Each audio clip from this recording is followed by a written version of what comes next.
All right, guys. Last sort of lesson in this unit, and there might be one more. I have to just take a look at something.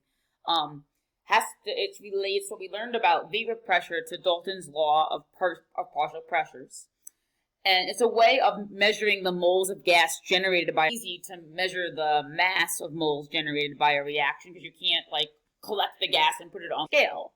So there was a way to measure the moles of water generated by collecting gas over water. So what you do is, like, if you have a reaction that's occurring here, you'll have a tube that will collect all the gas generated by the reaction, and it will flow into a cylinder that's submerged in water, and the cylinder itself is also filled with water.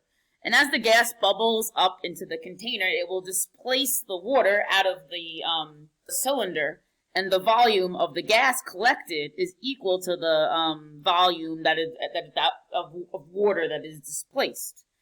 So remember, to get the moles of water, you need to use the ideal gas equation, which is PV equals nRT, in my very messy handwriting. And so if you can measure, if this is, say, a graduated cylinder, you could measure the volume of gas that's here that displaced the water. You can also measure the temperature of the water. So you have V, so that's check. You have T, that's check.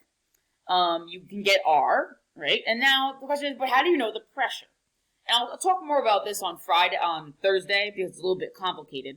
But what you don't realize is that there's constantly atmospheric pressure pressing on you. And you exert pressure out. So if there wasn't pressure being exerted out, the atmospheric pressure would crush you.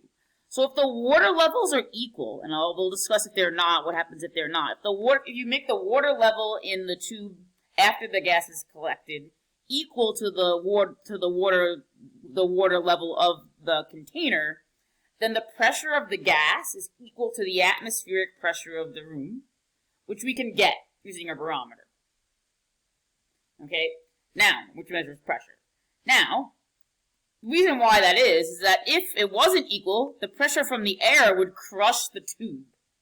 So if they're equal, we'll talk about what happens if the water pressure is not, if these levels are not equal, like if this tube was lower or if this tube was higher, why then it's not equal to atmospheric pressure. We'll talk about why that's the case on Thursday. But if the water level in the tube is equal to the water level of the bucket that you're using, the atmospheric pressure is equal to the pressure of the gas. But there's an additional problem, and the additional problem is that there's water in this tube. And as we said before, the water vaporizes a little bit. So in this area where there's gas, the pressure is not only created by the gas generated by the reaction, there's also some pressure generated by the water. And we have to figure out what that is. Luckily for us, there's a table that tells us. So this is a problem.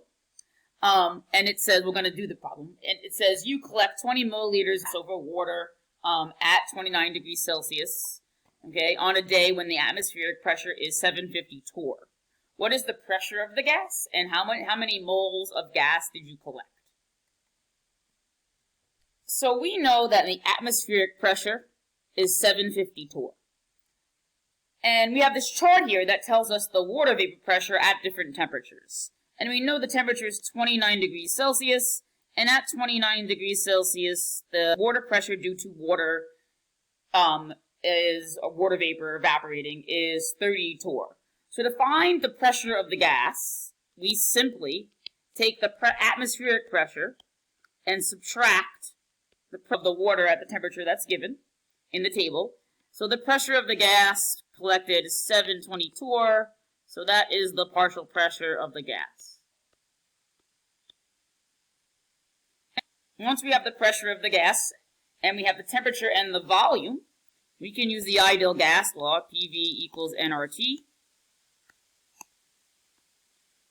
to find the moles. So we know the pressure is 720. Okay, our volume is 20 milliliters. Remember, we need to convert to liters because the R value is given in liters. We're solving for moles. We're using the R value in torr, so you have to use the formula, the R value that's in torr. The pressure is in torr, so you have to use the R value in torr which is, I always forget this number, 62.32. And then again, we have to add 273 to the temperature, so we have to add 273 to 229, and I wrote that down already. That's 302.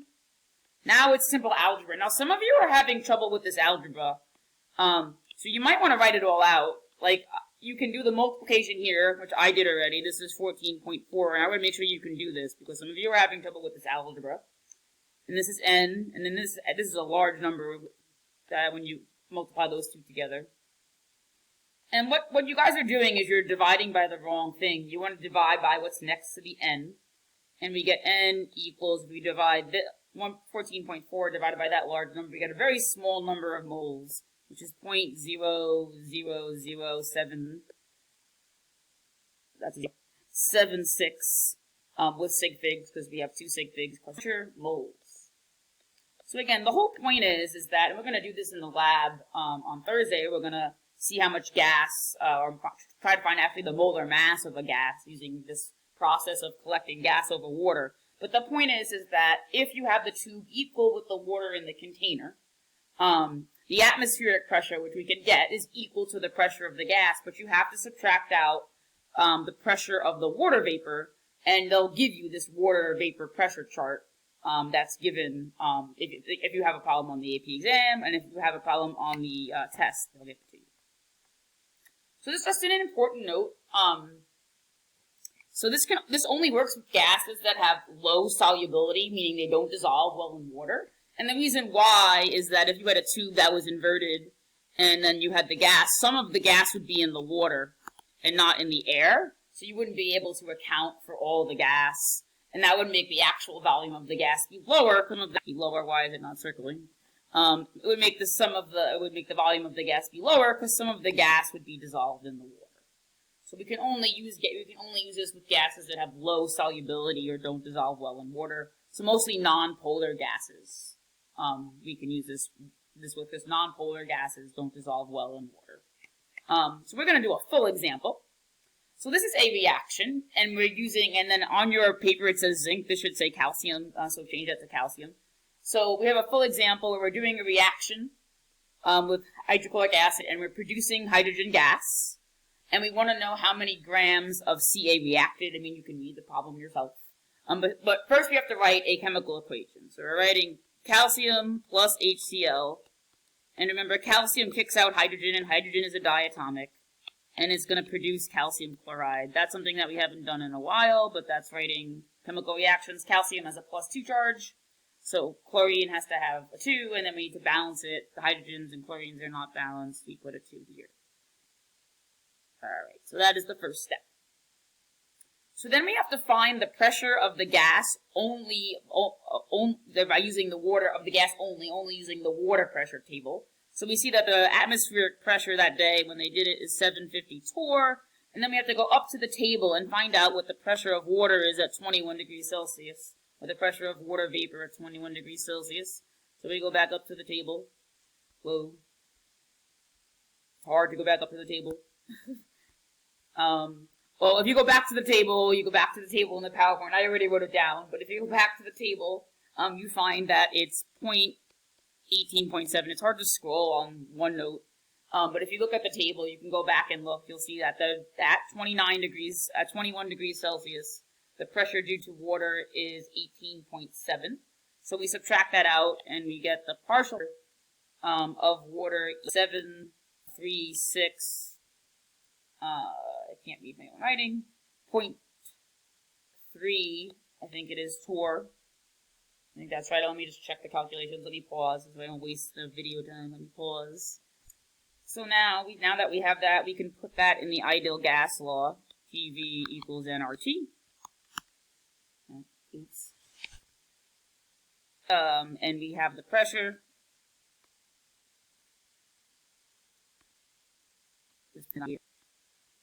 Here. So 6.3.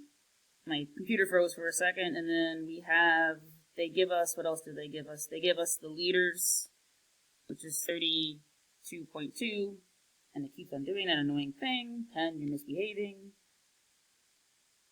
So the volume is 32.2, For solving for the moles, we know the R, we have to use the R in torr, which is 62.36. And then the temperature, we have to add 273 to it, and when you get 273, you get 294 torr. And then you solve for n, and hopefully you can do the algebra. N ends up being about, and again, I rounded a little bit, 1.29299-ish.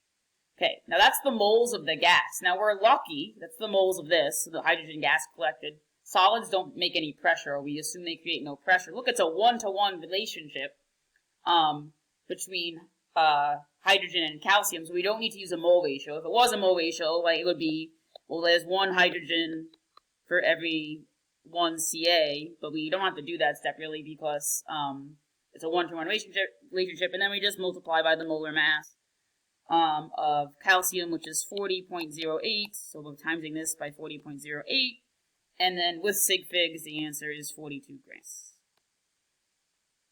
We have one more example, and again, the point is to remember that you have to subtract. If you have the pressure, you have to subtract out the pressure due to water if you're collecting something over a water vapor. So this question is a little bit different. We have the reaction. This is vinegar, by the way, in case you don't know.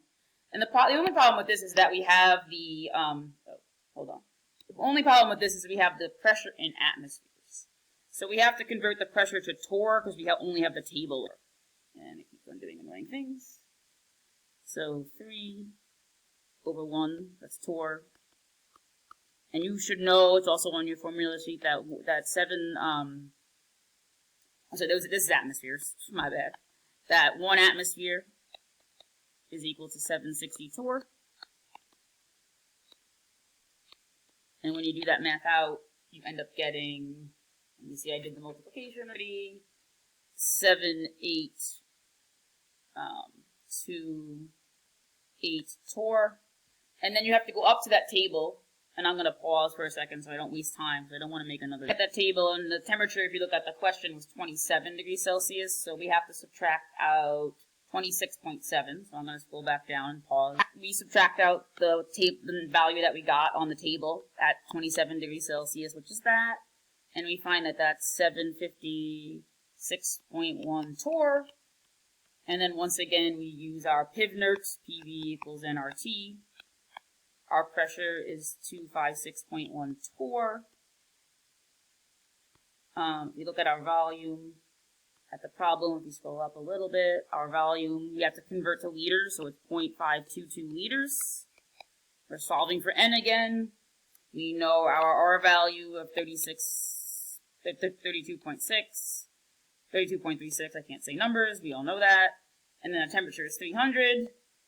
Okay, you solve for N. And N is equal to this very small number, 0.004, 0.04. And if you look at the reaction, it's 1-to-1, so that's the moles of carbon dioxide. It's also the moles of vinegar, because the relationship is 1-to-1. And it wants the molarity. So you have to remember that molarity equals to moles over liters. So this is the moles. So we're there, and I still have it in my calculator. And do we have the liters? Did they give us the liters in the problem? Well, they gave us the milliliters. So we can convert liters, that's 0.1. 100 milliliters is 0.1. And we get the molarity is really small. I believe it's 3 sig figs when you do that division. So it's 0.0404 big M molarity. It's a very dilute solution of vinegar. So again, the point is really, when you're collecting gas over water, you have to subtract out the water vapor to get the partial pressure of just the gas. We'll explain more tomorrow or Thursday in the lab why you have to equalize the water level in the tube with the water level of the bucket that you're doing the experiment in to make sure that the atmospheric pressure is equal to the atmospheric pressure of the gas. But then once you put it in the ideal gas equation, you can get the moles, and then you can do regular stoichiometry or molarity to get the answer that you want. So do the guided questions, and I will see you on Thursday.